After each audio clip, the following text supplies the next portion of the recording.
Ladies and gentlemen, welcome back to Tea with ALSA, the podcast all about Albanian entrepreneurs.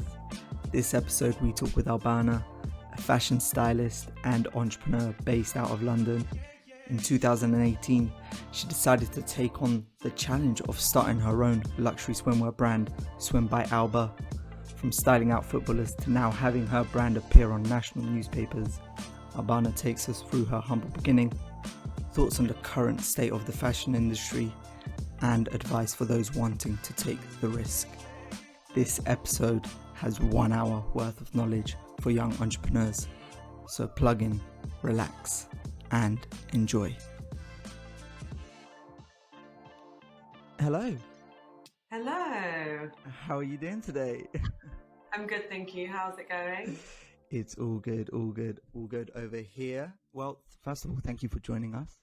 Thank you for having me. But I guess before we kind of go into like full brand and all the good stuff about businesses, tell us a little bit about yourself for our listeners, how you started, because you actually have experience in the fashion world. You did, what was it? A stylist, if I'm right? Yes, I was a stylist. I still am. I do it more freelance now, but I grew up just before I went to university. I was in sixth form and I worked just a casual Saturday, Sunday job at a luxury retailer, which I really enjoyed. It was a great way to just make some money on the weekends. And I kind of accidentally fell into it, really. They opened up this new styling department and they just really wanted me to join that team because I think I was really good with the customers. And I would always sell them, the whole outfit as opposed to just one piece of clothing. So I ended up moving there. And then I think it was maybe 7 years later, I kind of realized I've been doing this for maybe a bit too long now.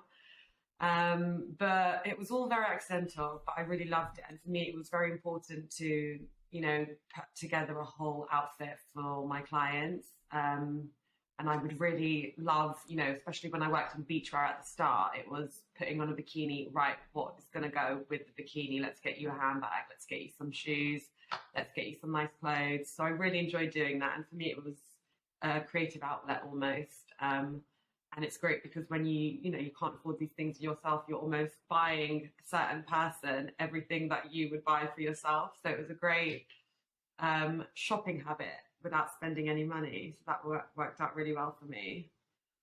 Yeah, I was going to ask, so 7 years doing that, who were some of your favorite clients you worked with? Was there anyone famous? Or... Yes. So the other side that people maybe don't know is I do styling for footballers. So I kind of keep that a bit quiet. But again, that was very random. So it'd be the footballers coming in and I'd be helping them find outfits and just new season clothes, and then it would be their partners, so their girlfriends or wives, who would come in, and then I would help them with their everyday shopping, their beachwear and whatnot. And that's how I started to come up with the brand. So when I was trying to figure out who my consumer was, I thought, I've already got such a great black book of clients, why don't I just use this to my advantage? And rather than creating a product for somebody completely random who I maybe don't have any connections with, why don't I create some luxury swimwear for these clients of mine who go on holiday, 10 times a year, go to these amazing, locations and resorts and whatnot. And that was pretty much how I kind of started with the Swim by Alba idea at the very beginning. Okay, so it was working with these footballers, the footballers' wives. You're like, okay, they're going to nice holidays. I don't get to go to them, so I need to design something nice for them. Exactly. It worked out really well for me. Yeah, I mean, of course it did. Before I guess I kind of jump into Swims by Alba, I just wanted to ask, who was the worst footballer you dealt with, or the footballer's wife? No. Do you know Are you allowed to tell us? Is that something? Do we get the juicy insight? I actually can't think of any. I've had once a really mean girlfriend, but I think that's just because it's this woman who's coming and showing your partner what to wear and how to dress nice, and it can be a bit awkward for them, which I can totally understand. But I've never had an awful client. I've got really, really nice clients, thankfully. That's so good. I guess like still on the topic, because I do want to get onto like Swims by Alba, how you started that, because I mean we talked previously, and it is a very interesting story. But before I kind of jump into that, just more from I guess a fashion side of things, is there any like icks or just like mistakes some of these footballers makes, and you're like, what the hell are you doing? Why are you doing that? Like, what is because footballers, we know that they have like a weird fashion sense. So what is the Yeah. one fashion sense that you see footballers doing? You're like, what the hell are you doing? Okay, so I actually remember this because yesterday I was in Selfridges with my boyfriend and we were looking at these shoes and he picked up these awful Versace shoes that are ugly.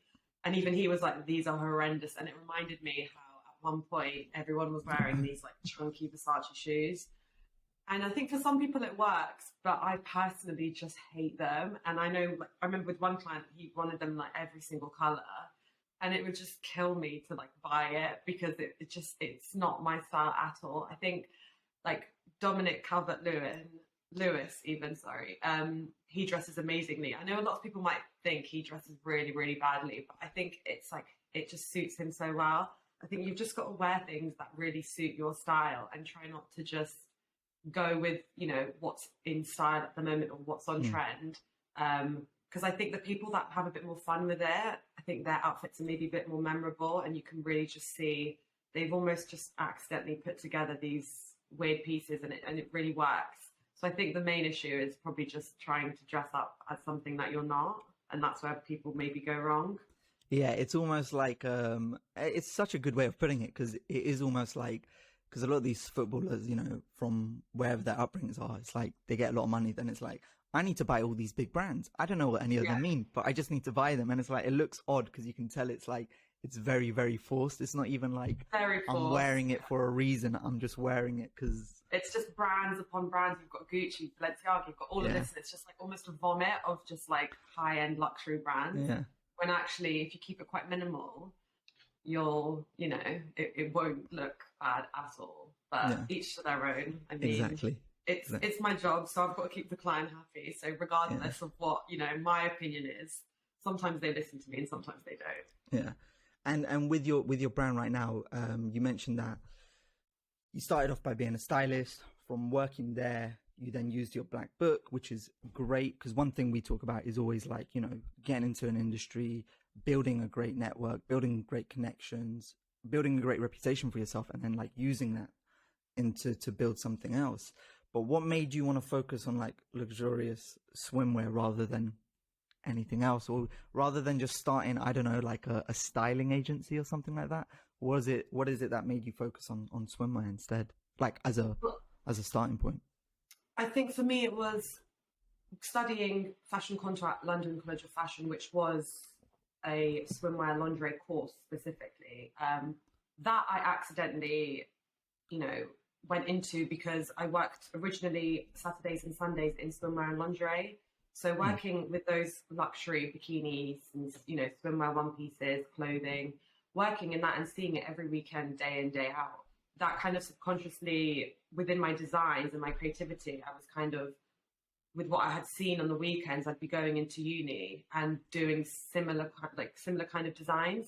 So when it ended up with me applying for universities and then I found out that there was a swimwear lingerie course, I went straight into it. And that for me, I don't know how, but I just knew. I was like, I want to do swimwear. Like it was just this weird thing. It wasn't something where I was thinking about it for ages and ages. Should I apply? Once I had found out that such course existed, I was just like, right, this is it. This is what I want to do.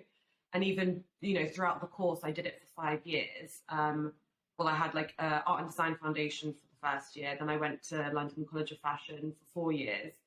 And even in those first 2 years of uni, it was mainly lingerie that they were teaching us. But in my head, I just knew I would get so excited for the swimwear workshops. And I mm, think we only ever did two things. But for me, it was just that excitement. It was like, this is what I want to do.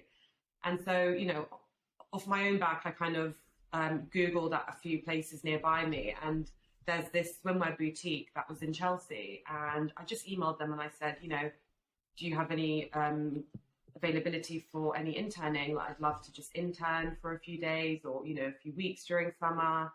And I ended up doing that just before my second year, I think. And I loved it.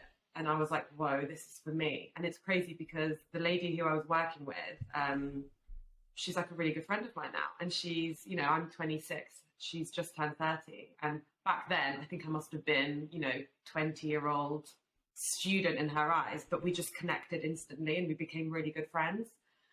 And when I went back to uni for my final year, again, I just knew, I was like, right, final project, I'm doing swimwear. And then that's when it slowly started to come together, thinking of all like the little things that come with it. But I had always known I wanted to start a brand. But as I grew up, I knew exactly what it was specifically.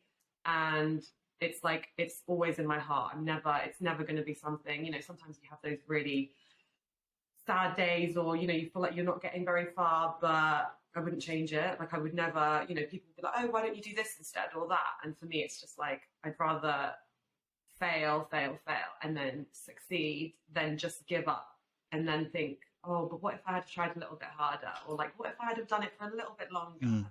I would have hated that regret. So yeah, for me, it's something that I love, and it makes me feel really empowered. Just the fact that I can make other women feel sexy and feel confident, and to give them that feeling, that for me is like the best feeling in the world, like hands down. Yeah. There's like a lot to like really like delve into, but one thing I wanted to ask is like, how do you keep going? One thing that you mentioned, which I think is kind of really, really cool, because it relates to myself as well, which is regret. The feeling of like, if I need to fail so many times, like to know that it's a no before I can like let it go. Because if I give it one go and it fails, I'll still be like, no, wait, I need to go again. And I feel like that's such a good thought process to have, because it keeps you on your tracks, where it's like, keep going until you know it's dead. Besides that, what else keeps you going? What else makes you like, okay, I need to keep going? What are those things besides the regret? Do you know what? I think it is also down to maybe culturally and, our generation growing up as Albanians. And this is where I think you can completely relate to this whole regret thing, and so many others as well. Because our parents came here and they literally just had to just do it, whatever it was, like by any means possible. They had to work, whether it was one job or 3 jobs or night shifts or like something completely out of their field. My dad was doing like pizza delivery driving and starting to speak English. But it's that thing that we all have in common, which I think makes us, especially this new generation of creatives within like, Albania, Kosovo, the Balkan area as a whole, really, is that we have that kind of hunger to prove ourselves and prove other people that we just don't give up. And it's that like resilience that we have, where for us, we're not just going to be like, right, okay, let me try something new, because our parents didn't have that option. They literally just had to keep going. And it was, how am I going to pay rent? How am I going to, they started to, like my parents, even their stories are amazing, but my parents lived together in like a 2-bedroom flat with, I think, like 2 of my dad's uncles and their partners as well. But the stories they tell me, it's not like they were saying, oh, it was a really rubbish time. Like, my parents were like, wow, we loved it. It was tiny, but we made it work. And I think that's what it comes down to, like us having those role models as our parents growing up, and our parents teaching us, you can't give up. We've brought you here. We sacrificed our lives to come to the UK to give our future kids a better, like growing up and to have better opportunities. And so I think maybe the main thing is probably my parents and my family, and that's why I don't give up. But aside from that, I mean, it's probably selfish to say, but myself, like I don't want to let myself down, and I've got these really amazing ideas and these dreams in my head of my future and where I see myself going, and I don't want to give up just yet. Like I want what I want, and I will do everything I can to get it. As easy as that sounds, like it's obviously not, but yeah, you just can't stop. You just have to keep going, really. It's the way we were brought up. Absolutely. It's very common. Not common, but it's so typical. We're stubborn even when it comes to our dreams. Yeah. It's that mountain mentality, which you can't hate. It's such a, you got to take the pros and cons with everything. And I think, like you're right, I think in this new generation, it's a proving ground. And I'm sure you probably feel this. We're both in the UK, but it's like, you know, you got to prove that you're Albanian, but then you got to prove that you're Western in this weird sense of things. And it's like, okay. And so it makes you like hustle a little bit harder, where you're like, screw that, I'm just going to prove it to myself. Which is very, very true. Has there been like, what has been some, I mean, talking about parents, what have been some like great tips they've given you? Because they like giving unconventional tips, but they end up being like kind of good, where they're like, oh wow, yeah, that's kind of true. Have there been any of those that they've given you when you started your business? Well, one thing my mum says to me, which she still says now, is she's like, I'd rather you do something 100% and make all the mistakes and lose all the money and, you know, have the worst experience ever, but to have at least given it 100%. And I remember when I applied for university to study, you know, fashion, my mum was kind of shocked. She was like, oh no, like, what is this that you're doing? Because I think also over there, it's like creatives, they're like, oh, like, what is it that you're doing? And why aren't you being a lawyer? Yeah. Why aren't you being an accountant? What are you doing? What are you doing? And that's literally what it was. It was like, are you sure you want to do this? And I'll never forget, my mum sat me down and it was like, it's so unserious now, but back then I was like really terrified. And she was like, if you're going to do it properly. She's like, don't come to me in 6 months' time and say to me, I made a mistake, I've changed my mind, I don't want to do this. She was like, is this what you want to do? And I was like, scared, but I was like, yeah. And she was like, okay, fine, then I'm happy, like, then do it.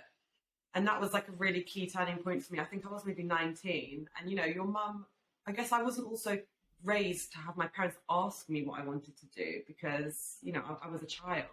And that was a really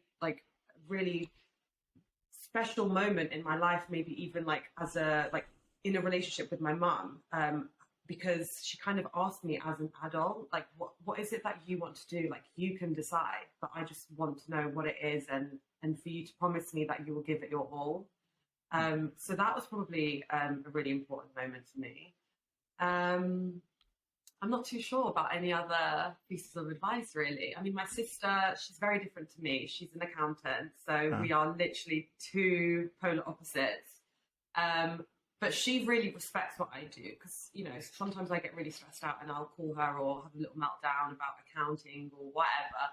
And she's just like, look, you need to keep remembering that we're both on completely different journeys. I'm, you know, working for a really big company as an accountant. I'm getting really good money. I've got someone who pays my monthly paycheck every single month. And I don't have to worry about, you know, if I'm going to get paid this month because I work for someone. She's like, you're on a completely different journey to me because you're working for yourself. You know, you don't have that luxury of calling in sick and still getting paid for it, or working from home and having those chill days.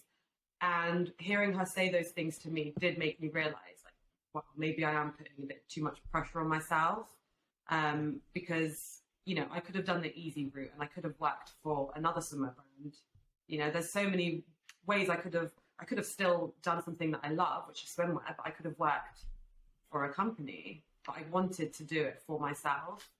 And I think you just have to keep going. And it's so cliche, and my friends hate when I say this, but it's like, you just have to keep going. And for me, it's, you know, I could so easily just work for a brand and then not have to worry about getting paid, or if things go wrong, at least, you know, it's the company that I'm working with, like, they can help me figure things out. Whereas when it's just you, it really is just you. But for me, I much prefer, and it's just way more rewarding to be able to do it 100% how I want to do it, which is this way. Yeah. Did you work for a previous company before? Because I know you said you worked stylist, but that's probably like freelance, right? So, but did you work for like any other fashion brands, or did you jump straight into developing your own brand? So at university, I did, it was a thing called DIPS, where you do a year in the industry. So I did some interning with some fashion brands as well. So that gave me the experience of, you know, working, especially with London Fashion Week, and you've got the pressures of deadlines and, you know, creating these garments to have them ready for the next day for the show and whatnot. And it was great. But I think one thing for me, which is also why I haven't actually hired anyone to work for me yet personally is because I really hate when these companies hire interns and don't pay them, or it's like, oh, we'll pay for your lunch, we'll pay for your travel. And I think like this younger generation of Londoners as well, like we have it so hard. You know, I'm so fortunate that I've got a flatmate and I live in a nice flat, but there's so many people who are stuck at home or, living in really, not the best of places for their mental well-being even, or their physical. And I really, really despise that. And I was working for this company for 3 months and it was great. But, when you try and expect someone for 3 whole months to work for you every single day, how are they paying their bills if they're just getting £5 for the train every single day? And that's something that I really want to change in the industry, because I just think it's just exploitation, and it's so unfair. And, the students, they're so young and naive and so excited to take on this opportunity that they'll just do it. But actually, you've got a life, you've got, nothing is free in life. And I think for me, it was really important to stick by those values and those views that I have. So, I hope by the end of the year, I'll be able to actually have someone on my payroll. And that for me will be like a really amazing feeling and an accomplishment. But for the time being, I'm happy to pay people ad hoc, but to actually pay them, I think when people just, offer these internships for free, I just think that is so awful. And because internships, so from my perspective of having worked in marketing, it's very different, because I can imagine in fashion, because you hear a lot about fashion interns, and I'm guessing it's a lot of work for like little. Because when I did an intern, it was like, I understood why it was free, because like you're doing like, it's like you're shadowing people, so it's fun. Yeah. But like I can imagine for fashion, it's like very different. Intense. Yeah. Yeah, it is. And it's like The Devil Wears Prada. It's a great movie. Why do you have to make it that the boss is the bitch, or, she gets angry and throws a magazine at your head? Like, why is it that fashion needs to be like that? It really doesn't. It doesn't need to be that toxic environment for work. But I feel like slowly it's kind of unraveling and it's becoming a more friendly environment. And I think like a lot of people nowadays, they're willing to speak up and have their voice heard. So even like factory workers in Leicester, Pretty Little Thing, I absolutely hate them. That company as a whole is just a joke to me. But people nowadays, they're being brave and they're like, actually, we're going to fight this, because it's not fair that a Leicester factory worker is getting paid £3.50 an hour to work, in a really horrible working environment with, it was during even the peak of COVID. They had the windows closed, and I always read into it because to me, I find it's really important to me to be educated on this, and especially having my own brand, I need to know, is my factory a safe and ethical working environment? Do my workers get paid the right amount? They're not being exploited. These are all things that are really important, because I'm trying to sell a luxury brand. And for me, luxury is start from the finish. So luxury to me is even my workers having that luxury. It's not just, we're going to pay them the tiniest amount of money and the rest of the money is all going to me. That's not how it is. I have a lot of respect for, these factory workers. So this whole Pretty Little Thing, Boohoo and whatnot, they're all the same. And I think nowadays a lot more people are talking about it and the effects of fast fashion and the effects it has on climate change, or, on the people working there and working those jobs. So that's something that I find like something that I'm really passionate about, I would say.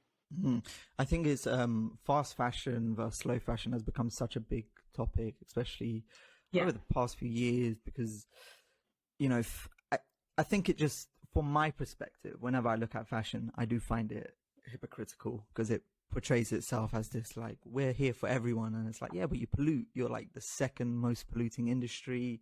You don't pay workers. And now you've got adverts of being like diversity. And it's like, like, what about the workers in Bangladesh that exactly it's like, so and that's why, like, I think people have a problem with a lot of these fashion brands, because it's like they know. But the other issues as well is because it's so cheap. When we're talking about Boohoo and these guys, because it's so cheap, it's like people just constantly buy it. And I think it has to go back to like, in a weird sense, like making a stance, but also re-educating people on slow fashion. That, hey, you can buy like nice clothes a little bit more expensive, but it will last you longer. You know, that's how the way our parents used to do it. They didn't have like 50 t-shirts. They had that one good, well-knitted t-shirt, you know, and it was doing them bits. My grandma even still has the same sofa from like 15, 20 years ago, which, you know, my parents went back home a couple of years back, and my mum was adamant that she was going to just redo the whole house for my grandparents, and my grandma would never throw anything away. And my mum went and did this like home makeover and bought them new kitchen, new fridge, new sofas, and my grandma just couldn't throw away the stuff that was old because it wasn't broken, it was still working. So she moved like the old fridge to the cupboard down the stairs. So we've got 2 fridges instead of 1. And she put one of the sofas in the garden because she was like, why am I going to throw this sofa away? The sofa works. And that's, again, the mentality that we have. It's like, we don't throw things away just because they're old. We keep it. And I think that's why for me as well, I feel so, like when I'm buying something, I save up to buy something really nice and I take pride in it and I look after it and I really want it to last me a long time. I never buy something thinking I'm literally going to wear it once and I'm going to throw it away. For me, it's like, you know, you're creating and curating this wardrobe and you're going to have it for years and years and years. Yeah, no. I wanted to kind of go on to another question. This is more about just because, you know, I think with what we do here, Tea with ALSA, we kind of want to break the barrier and let people know that, hey, like entrepreneurship is something that everyone can kind of look into, especially when you're young, because it's easier to look into and give it a crack. But, how, you know, what are some, when you're talking to family back home and you're telling them that you start something, how do you get past that barrier? Because that's, I always feel like that's one of the barriers, because here it's different. Here you can say like I'm doing something, but I'm sure like you said with your parents, they're like, make sure you do it right. But how do you go past that? It is very nerve-wracking. So when I first started my course, I remember I went to Kosovo that summer and my sister studied mathematics at King's College and got first class honours. So she was on this pedestal and it was kind of like, right, what are you going to do? And I remember saying, you know, oh, I do fashion contour, it's swimwear and lingerie design. My granddad was like, you're making knickers? I was like, well, it's more, you know, learning how to construct a bra and changing the shape of it with the different, and I'm really trying to sell it. And he's like, so you're making knickers? And it became this ongoing joke for like 2-3 years where they would just laugh at me and be like, oh yeah, she's making knickers. And at the time I was like, right, this is really pissing me off now. Like, is this a joke? Are they being serious? And I think it's because they just didn't know. Like, they had no idea. You know, they probably, I think sometimes you forget, if something is available in the shop to buy, you forget that someone has to design it. So, you know, obviously they know about bikinis and they know about swimwear because they go on holidays to the beach and stuff, but they kind of forgot that there's a job role for a person who has to design and create these things. And then when I launched my brand, and it was going really well, and I went back home, then they were suddenly like, it just completely changed. It was like, oh my God, how's your brand going? Tell us more. Like, it looks so good. I saw on Daily Mail, this famous person, whoever. But it was really nice to be able to prove them wrong. Like, I know that their jokes were probably harmless. You know, it wasn't something that I like lost sleep over. It was quite funny. But it was really nice to go back and then to prove them wrong, and then for them to just, you know, be amazed that, oh, she just makes knickers, and then it to be this actual brand that I had created, and it was, you know, on articles on the internet. So that was a really proud moment for me. I was kind of like, yes, I've got it. Yeah, no, I think it's always like that. It's like they're scared for you in a sense, you know, like you said, because it's not like they're doing it to take the piss or anything like that. It's more like they're scared, and the only way they know to say that they're scared is like, you're doing that, really? And then once they see you succeeding, they're like relieved. They're like, okay, cool. Now we don't have to stress about this one. Yeah, it's true. Now they literally don't have to worry about me. So it's completely fine. Exactly. When now kind of going back to like just Swims by Alba, because you started like stylist. I mean, obviously studying fashion, it was something you knew you wanted to do. You then interned, did stylist, then you started Swims by Alba. Since starting the brand, what have been some of the biggest challenges that you did not expect? Because when we look at challenges, we normally think of like standard stuff like marketing or these things, but there must have been something that you did not expect for it to be a challenge. And then when it came to it, you were like, oh wow, I did not think about this. Was there anything like that for you? Yeah, there definitely was. I remember I did a couple of years ago, I did like an IGTV video as well, about starting your own brand. Because I think when you're on social media, you kind of just see these people who have these brands and it just looks like this fairy tale. And then as I was starting my own brand, I realized I was like, where are these true stories of like, tough stuff going wrong and like, crying. And I was really struggling to kind of see anyone kind of be really honest about experiences as a brand owner.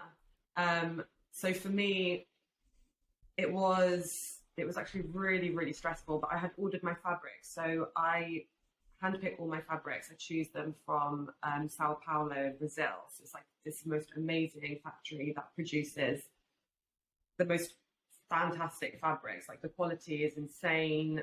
They use warp knitting machines. It's like, the best machines in the world.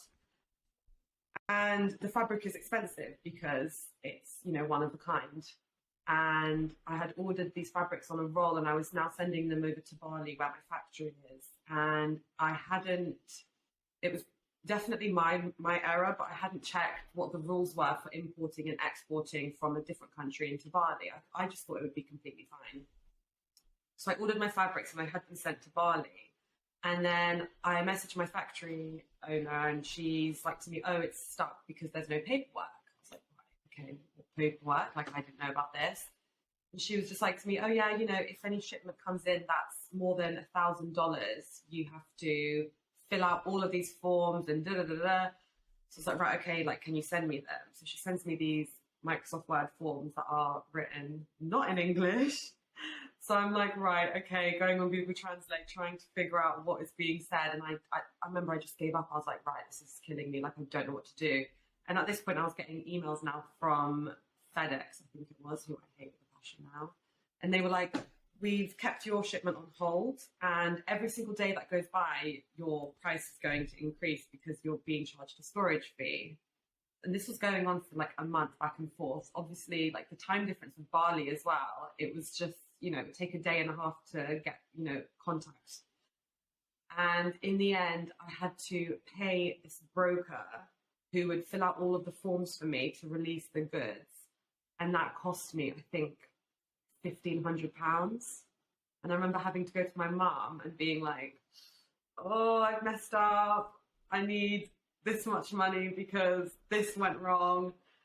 And I was terrified because at the start I had saved up my own money, so I didn't need to actually ask her for anything. And I was very fortunate that later down the line, her and my dad were like, no, like, we want to support you. So they did, chip in here and there, but having to ask her for that money, to me, I just felt like I had really let her down. It was just like, oh, this is so annoying. And I remember she said to me, she was like, how didn't you know? And it's just like, well, I mean, now in hindsight, yeah, maybe I should have read into all of those. But how was I meant to know at the time that this would happen? I had no clue about it. So, it was just a waste of money because I just had to pay. But at the same time, I think you have to sometimes make mistakes to learn from them. And that's definitely what I told my mum. I was like, I had to make this mistake so that it doesn't ever happen again. And I know now, but it's these little things like that. And I remember it just like completely threw me off. I was like, whoa, I had been maybe 2 months late. It was still being held. And I was like, I just want my fabrics. Like, I want to start getting these bikinis made. So it was really unfortunate, but I think, yeah, you just need to sometimes make mistakes. And I always look back on that and I'm like, do you know what? It was just money. Like, there's no stress in life. Like, money does come and go. And I think, I could have gotten really, really upset. And I mean, I did, but I could have, completely gone crazy and, thought, right, actually, I'm never going to start my brand. Forget it. This has gone awful. But I think you've got to kind of see that little bright light and be like, right, okay, do you know what? It's fine. We've made the mistake. We know now for future. It's not going to happen again. Let's just move forward rather than like dwelling on it. And I think that for me is something that I still stick with. You know, if I make a mistake or something does go wrong, I always think to myself, like, in a week's time, will I still be crying over this? If it's yes, then it's like, right, okay, this is quite serious. Will I still cry about it in 6 months? And if it's no, then it's like, right, okay, don't worry about it. Just relax. And that's actually one thing my dad always says to me. He goes, just relax, just relax.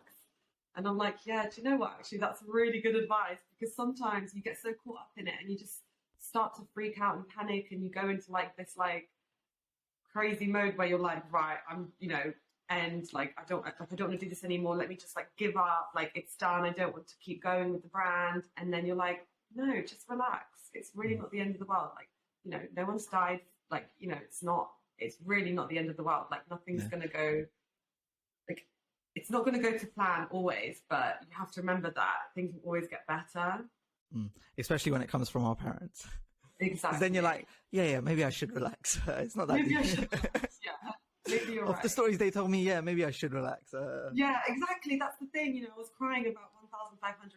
My mum was like, we fled a war. And I'm like, oh, here we go again. But it's true. It's true. It's like, it is all relative. You know, everyone has their own kind of strengths and weaknesses. And, you know, some people have been, unfortunately, dealt with like harder cards in life and like have had to deal with a lot more.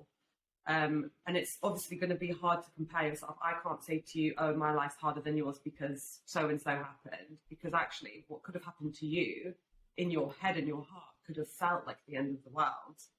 And I think that's another thing with our parents, which sometimes does annoy me, is they'll always try and compare it to what happened to them. And it's like, okay, I totally agree. Like, you had it really hard, but it doesn't mean that my feelings aren't valid as well.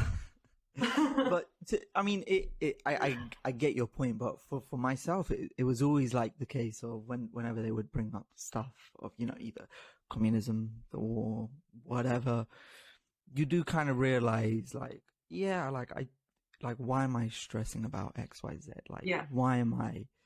And it's good to have that mental peace, you know, Definitely. when you kind of can be like, I'm grateful, like, nice. Yeah. I get to, you know, I'm grateful for everything that's happening, and you can kind of just like relax a little bit. Like your dad says, relax. I know it's so patronizing, but I'm also like, I love you so much to just say it again. Yeah. And I think I think we get caught up in loads of things. Generally speaking, there's so much noise, and keeping a clear headspace, it's very hard, because I'm sure you might know as well, when you're focusing on your brand, there might be like small things that pop up, and it's just like, oh, do I do this? Do I do that? And it's like, when you look at the bigger picture, when you take yourself out of it, you realize that these problems are so minuscule. It's like, why am I stressing? Exactly. And it's like, I can just take it step by step. If it fails, I go again. And there's a process in place. But I think sometimes we want that quick dopamine. Give me that gratification straight away. And yeah, it's just one of those things. But I guess talking about gratification, mental space, is there stuff that, you know, because I think when you take on like a role of being an entrepreneur, but you're also a solo entrepreneur because you're doing everything yourself, there must be a lot of stress. How do you like take time to just be like, you know what, I'm going to give myself an hour to relax? Do you do stuff like that? Is there anything you do to just rewind a little bit, relax a little bit? Relax, exactly. Do you do anything like that? There definitely is. For me, one of the main things was my mental health. For me, was, you know, really important. And I remember at one point I really, really struggled with it, and I went and I got a therapist. And I think, again, with our culture, and my mum was kind of like, why do you need a therapist? Like, you can talk to me. And I'm just like, Mum, she's judging you. Yeah, I'm like, well, you know, she's actually like educated in this field, and she knows what advice to give and what not to give. But that for me was something that really, really helped. And it is an ongoing thing. You know, it's never going to just be solved in an instance. You know, you've got to continue what they teach you, and you've got to do these little activities to keep yourself going. I love a nap. My friends will always vouch for me on that. I think sometimes I'll get so tired and stressed and I'll cry and I'm like, right, I need to go to sleep. And it's like, do you know what? Fine. Have a well-deserved hour nap. Like, you need it. You're exhausted. because sometimes you'll just sit there and you'll just continue working, but you're just sat there fretting about everything that you've just, messed up on, or what's not going right. I take vitamins, magnesium citrate, I think it is. It's really good. I've noticed a big difference, even with like depression or anxiety. I love reading. I actually have this habit now where I pass on books to my friends, and it's so interesting to then be like, oh my God, did you read what happened? What did you think? Going to the gym and doing exercises. Eating is, I think, a really big thing for me. I love cooking. And that's like what I look forward to at the end of the day. If I've had a long day of work, I'm so excited to be like, right, I'm going to cook a good meal. Like, I'm so excited to just enjoy the food that I'm putting inside my body. And obviously going out and being, have that, like, maybe being a bit more lively and, sociable with your friends. Recently, I've kind of been like indoors because I just can't be bothered. And some of my friends are like, oh, why aren't you coming out? Like, come on, let's go out and go get drunk. And I'm just like, I actually don't want to wake up with a hangover, and I'm really happy to just sit and watch a movie right now. Like, I just can't be bothered to get out of the house. But I think it goes through in waves, sometimes you might be feeling really sociable and then other times you won't, and that's totally fine. I've got a really good support group of friends around me. So, it's never something that I have to worry about. Yeah. But yeah, I think, it's all these little things in life that just make it more appealing and make every day kind of go by that bit quicker. Yeah, it's essentially just having a balance of everything. Because, by the end of the day, you are not your job title. You are not your, whatever, your profession. You are, the way I put it is like, you are your career, but you're also a brother. You're also a son. Yeah. You're also a nephew. You're also a friend. You're also a gym buddy to someone else. So it's like, literally like your dad says, relax. I like that. I'm going to start using that now. Honestly, we say it in the house all the time. We'll be like mid-screaming because, like Albanians probably think that we're like really aggressive, but it's just the way that we talk and we're very like expressive. Yeah. And you just always have it in the house. We'll be like, just relax. Yeah. It's a family joke that we have now. Absolutely. I mean, when it comes to conversations, you walk into a room, you don't know if there's a fight going on. You don't know if they're talking about politics or they're talking about coffee. But they're so passionate. It could be anything. And you're like, did who got hit? It's like, no one got hit. They're just passionate about this one topic. You're like, what? What? Yeah. They're like, especially when you're younger, you're bare confused. You're like, okay. Well, it's so funny because like both me and my sister's got an English husband, I've got an English boyfriend. Yeah. So we definitely had to like give them like the lowdown just before they became part of the family and they got invited to these kind of family events, because it's kind of like, so at some points people will be shouting and it will look like they're angry, but I promise you, like 99% of the time they're probably just talking about something really, really funny and normal, but you just think that they're going crazy. And so we had to both like warn both of them, because as an outsider coming in, you look into it and you're like, oh my God, they're arguing. But like you said, it's literally about coffee or the most random thing. Yeah, no, I agree. It is funny because I'm in a similar position where I've got like uncles and family members who obviously have another partner from other side of the world, and they're amazing because they fit in so well now. But I remember when they would first come in, I was a little boy, but they'll just be like so confused, and it's like you kind of have to like squeeze yourself in and be like, all right, because if it's like you have to like make space for yourself. But yeah, it's so true. How did they find it? I mean, I know it's completely different topics of entrepreneurship, but that's always interesting, just how people find out. Was there anything where they were like, did you go from shouting to then also dancing as well? Did you do one of those things as well? I think my family in general is quite mental. My sister got married in September, so it was a massive, massive wedding. Congratulations. Thank you. I was the maid of honor, which is a title I hold very dear to my heart. But it was amazing because, half of his family, all of his guests that arrived, half of the guests were all mainly English, and then it was our side, and we come like troops, I think. When we come to weddings and to functions, like you can just see where all the Albanians are. And we even had at one point Albanian music. We had the DJ do like a 30-minute set of Albanian music. And when I tell you, his English friends and family absolutely loved it. Like they went wild. Yeah. And my sister didn't think that they would enjoy it that much. And they were coming over to me, my mum, like, put more music on. We love this music. We love dancing like this with the tissues. They were all loving it. And it was just an amazing feeling for people to really enjoy and respect your culture and, you know, to go above and beyond. You know, his friends were just obsessed with the music. Yeah. No, I mean, one thing we do well is weddings. We have it on a lockdown. I mean, there are times where I think someone told me, like our songs play in like Arab weddings and they don't even know that they're Albanian, but they just love it so much. That's for any young entrepreneur out there, listen, there could be something there for you. There could be something. Yeah.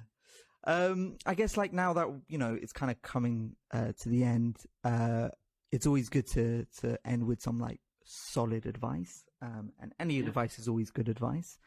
Because you can also learn from people's mistakes. That's one thing my mom always told me. You don't have to make the mistakes, just learn from someone else's. But what are some, I guess, one thing I want to jump into, what are some cool strategies or tips and tricks you learn when starting your brand, your company? Any like thing creative that you did that was maybe, you know, maybe other people might not want to do, but maybe some others might want to try out because it works for you and it maybe could work for others? I think for me, definitely one of the creative strategies that I had was my most recent shoot and having it so the models that I had chosen were different body shapes, different sizes, different ethnicities. Because, you know, going back to why I started the brand, growing up for me, I did really struggle with like my appearance and the way that my body looked. And, you know, back then it was Victoria's Secret and the pressure of, you know, looking a certain way and being skinny and, you know, having the wings and whatnot. That's like how I grew up. I grew up with that kind of pressure of having to look like that. And, you know, I'm sure nowadays with social media, the younger kids have it even worse than I did, for sure. But for me, I remember like trying to go online to buy clothes or bikinis or whatever, and you just see that same body shape. And it just wasn't something that I recognized in myself. And that was a struggle. So, you know, creating the brand, I really wanted to, like, for the main thing to be, you know, this woman from wherever in the world, of any age or, you know, from any background, from any country, goes onto the website and she will see a model who resembles her figure or, you know, her height or her skin color or her hair, you know. And for me, that was really important. I wanted any kind of girl to go on the website and to be like, oh, wow, I actually could wear this because she looks very similar to me and I have the same body as her or have the same skin color as her and that color looks great on her, so I'm going to buy it. And that for me was really important. So I think that was like a cool strategy because people always say, oh yeah, we're inclusive. But then it's like, show me, where have you actually been inclusive? And even with the Lily Gaff pant, you know, I collaborated with my friend Lily St. Jerry. She's a trans activist and she was telling me about swimwear and she was saying, you know, because I'm a trans woman, I can't actually, I can really struggle with buying swimwear because there's not something for me that I can wear as an undergarment. And I remember thinking like, oh my God, I didn't know about this. So I had to educate myself because, you know, it's not in my world to know these things. And I was like, do you know what? We should just make something. Like, let's just give this a go. So we created this pant. So it's an undergarment that you wear, gender affirming. And it's been doing so well. And again, it's that same thing. It's like, are you inclusive? For me, when I say, you know, I want women of all body shapes and sizes to feel empowered wearing our bikinis. When I say all women, you know, if I'm including trans women in this, then that is all women.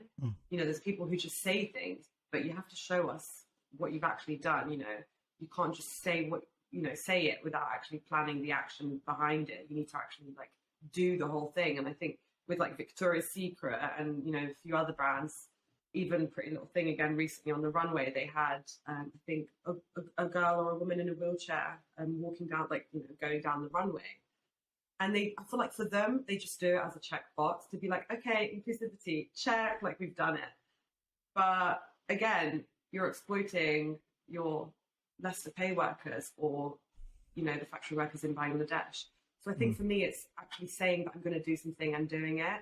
And that was a cool strategy because it could have gone completely wrong. And I remember when I told my sister about it, I was planning to potentially do this trans pant for the, like, you know, the pant for the women.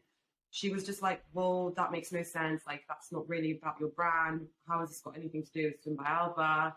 And actually, it worked out really well.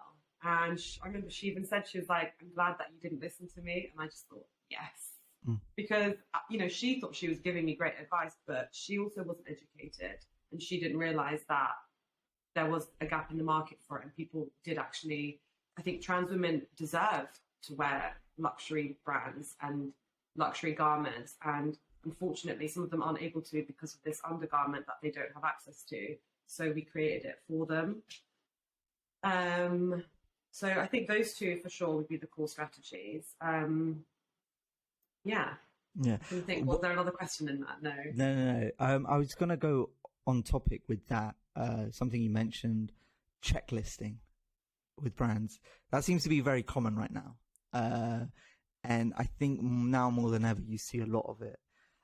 And it's sort of like, where is it coming from? Is it really from someone who cares, or is it just like protecting my ass checklisting? And I'm sure I'm sure like you feel the same as well. Someone who works in the fashion industry, you know, myself, I work in advertising. There's a lot of stuff like, you know, where I just see, I'm like, this is just checklisting. This isn't even about like being diverse. This is just like, hey, because if you actually want to be diverse, there is a way around it. And it's this is my opinion, but I always felt like people want to be treated normally. So treat them normal. Don't make them feel like any different by being like, oh my God, we're going to put you on a pedestal and like this and that. Like, people really don't care. You know, let them themselves put themselves on the pedestal. You know what I mean? Yeah. Like, you don't need to. And that's how I always felt. I was like, but yeah, it always felt like a checklist.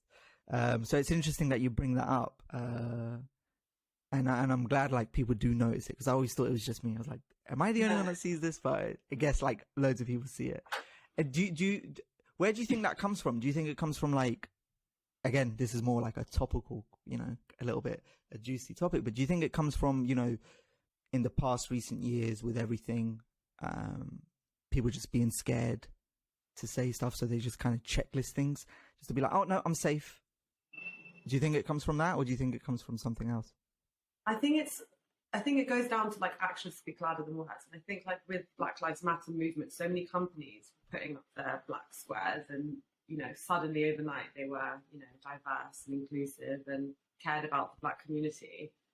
And then I remember there was this massive Twitter thread, I think, of all the big companies and the percentages of Black people who worked within their company. And some of them were just minuscule. And it just made me think like, wow, you know, you've posted this, you're pretending that you're an ally and, you know, you're supporting and caring for the Black community. But actually, the diversity should come down to your team. So let's look at, you know, the people right at the top. And the majority are all, you know, white, cis men, with occasional white woman here or there. And they were getting called out for it. And that's what I kind of love about our generation as well, is that we are like trailblazing and we're not afraid to just say it how it is. And, you know, even with like the hashtag Me Too movements, we've got so many movements nowadays where it's like, you know, people have actually just been like, do you know what, I'm going to just speak up on it. And it takes that one person, that one little voice to do it first, but then it's a kind of, you know, the allies to form around you and people to help people to also speak about what, you know, their problems that they've had or dealt with. And the big thing for me was the whole BLM movement and, you know, these companies that were saying that they were diverse and then they all got called out for it. So I think now there's so many of these companies that have to have this checklist and they need to have, you know, an ethnic minority on the board or whatever. And it's like, actually, no, that's not how it should be. If you've got a team of, amazing, talented Black women, why is it that they can't all be working at the top, working in head office or having these senior positions? Why is there a rule that, it has to be these white men?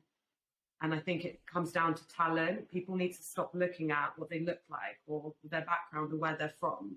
If there's people who are extremely talented, regardless of their gender or sexuality, just give them their flowers and let them bloom. It's really that simple. Yeah. No, because I always felt, for one thing, like talent should always be first and foremost. And then obviously we have to be realistic about the area you're in. Like if you're in Albania, like all you have is white people, Albanians, and obviously you'll have like other minorities, so you can't just go around there and being like, hey, include these people. It's like, where are we going to get them from? Exactly. It's like, where are we going to get them from? So I think that's why it was always like an issue, because it was like it needs to make sense in the area it's in. Like for example, London, it makes sense, but like, let's be honest, the rest of the UK is white. 86% of the population is white. It's just the way it is. You can't, force it. But like on London, it makes sense because it's very, very diverse. And when you don't see a diverse workplace in London, it is a little bit weird. And I'm sure it's the same in like other cities and stuff like that. Yeah. But yeah, you're right. Those checklists, they kind of make it redundant, because then it's like you're forcing it in a weird sense. But I always feel like with these sort of topics, it's like, it's the beginning. So we're not at the finish line yet. So it's like, no one's going to have the answers. It was just conversation. Progress. We've definitely seen progress. However, a lot more still needs to be done. But, we can't knock it down. We're trying. I think companies are getting there slowly. They're realizing. So we just have to go with it and just wait for the, I think we're never going to see an end goal. But as long as we see progress, I think. As your dad says, relax.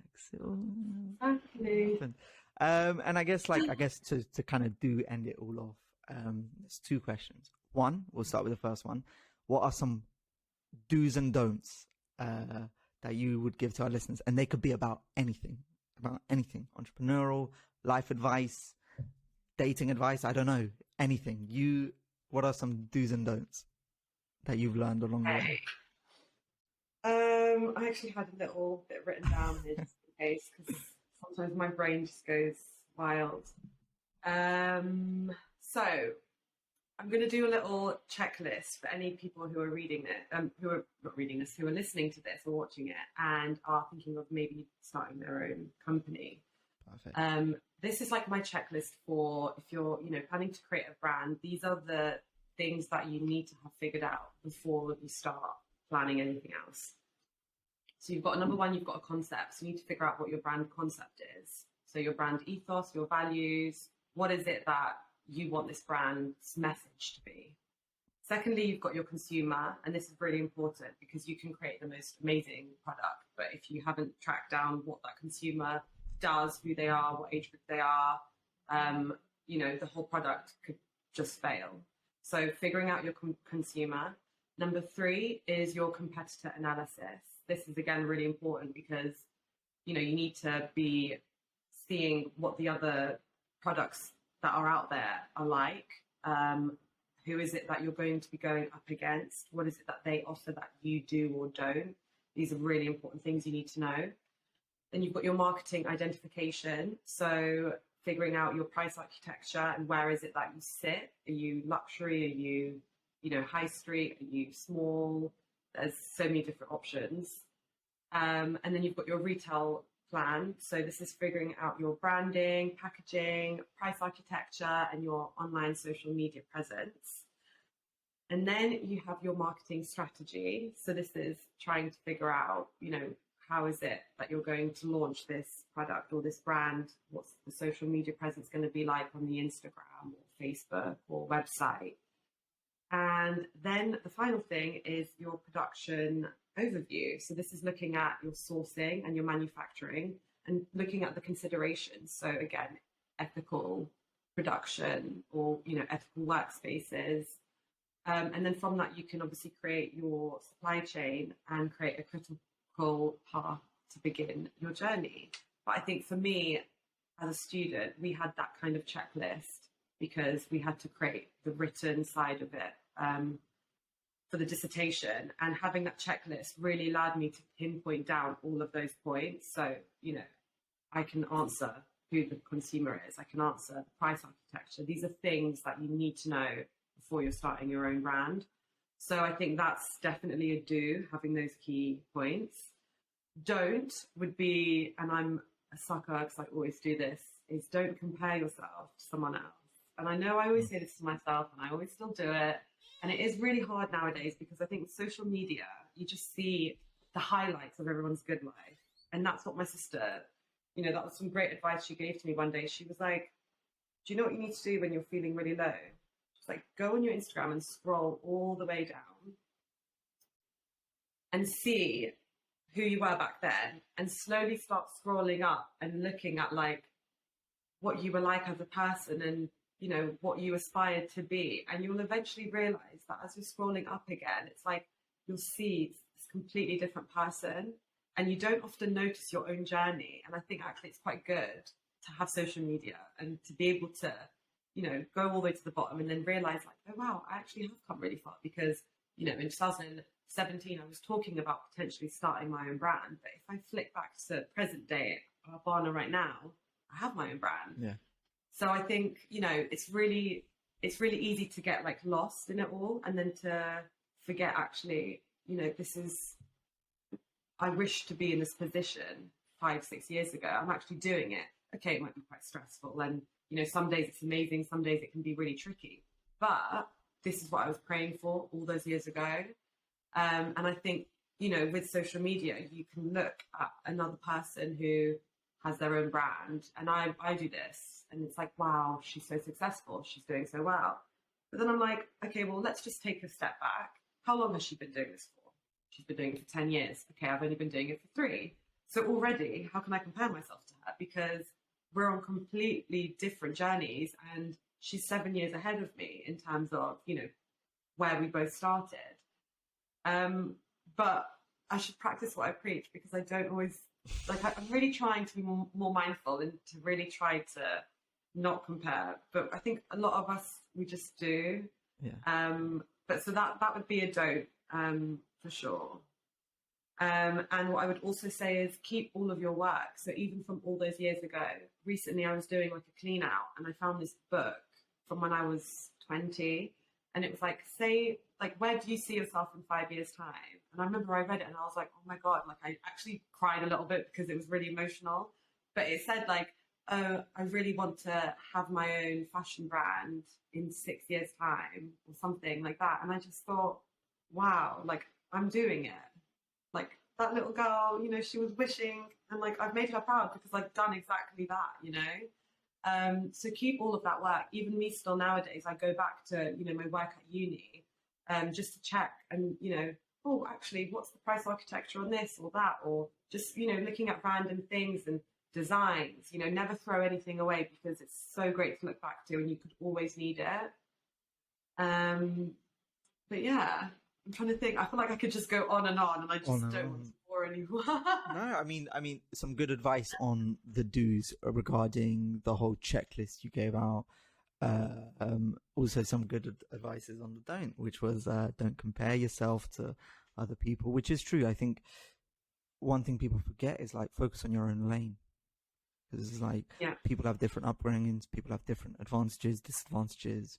It's very easy to be like, oh my God, like, why are they there and I'm not? And then once you figure it out, it's like the easiest thing to do is just remember people have different lives, setups, and that stuff. Like, it's dumb to compare yourself because there's so many things that go into place. But yeah, no, very, very solid advice.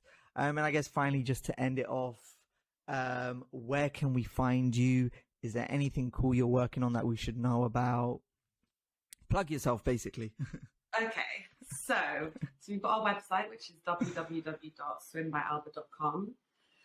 And we are currently also stocked on a boutique called the Neighbourhood Collective, which is kind of like a marketplace for loads of small businesses. So it's actually really good for people just to have a look at. There's so many other, small businesses on there that do everything, and it's just this really nice marketplace hub.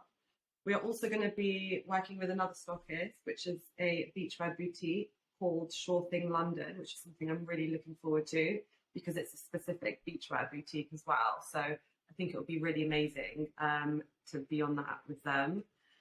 And I'm currently planning drop 4. I'm actually forgetting because of COVID, like we basically lost a year. So all of the numbers in my head are just all jumbled up. So working on drop 4, I've actually got some new fabrics arriving on Wednesday, which I'm really looking forward to. I'm going to try and switch things up a bit this time around and do maybe a bit more bespoke one-off pieces, make just some really random fun bits. And also I'm going to try to branch out into ready-to-wear. So my plan is to do some really cute beach outfits. So, you've got the bikini now, here's the skirt, or now here's your cute crop top or whatever. So those are some things I'm working on. But yeah, I think overall, just trust your process and, work hard, not smart. No, sorry, work smart, not. I was going to say, I'm pretty sure it's work. I'm listening like hard. Yeah, no, I do this. I work hard and not smart, and then I need a nap. And it's just like, that's not actually how it works. You've got to work smart, not hard. Yeah, listeners, please work smart, don't work hard, and then you won't need that many naps. Exactly. And just take risks. I think take any opportunity that comes your way. I accidentally fell into, becoming a senior stylist for a luxury retailer. That was so accidental. It was nothing to do with what I wanted to, but actually it all worked out well for me.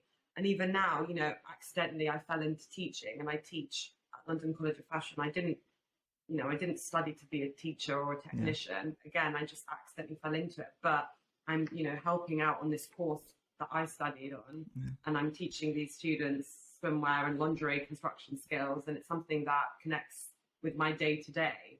So I think just take any opportunity that comes your way, and your journey's never going to be linear. You're going to have ups and downs, but just trust the process, as they say. And yeah. That's it. Then we're done. There we go. That's everything to talk about. Just about. Thank you for listening to another episode of Tea with ALSA with our special guest, Albana. We hope you enjoyed it. If you're keen to see more Albanian entrepreneurs discuss their journey and insights, make sure you're subscribed to our YouTube channel and also following us across streaming platforms such as Spotify and Apple to keep yourself tuned in. As always, you can head over to sign up to our email list at the ALSA website, alsauk.co.uk, as well as check out the links and resources in the show notes and the description below. That's all for this episode, folks. See you next time.